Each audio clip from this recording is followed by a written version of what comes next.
Hi everyone. In today's tutorial, we will show you how to copy a meeting link in Microsoft Teams so it can be easily shared with others. Whether we are inviting teammates or external participants, having the link ready makes joining quick and simple. On the Microsoft Outlook dashboard, all we need to do first is click the calendar in the upper left part of the dashboard. Once here, we just need to click the meeting we want to share.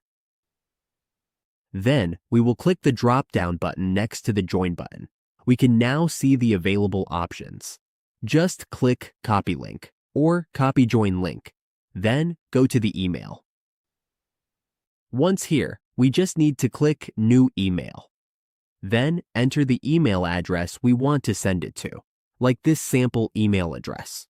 The subject can be Meeting, and in the body section, we will place the meeting link.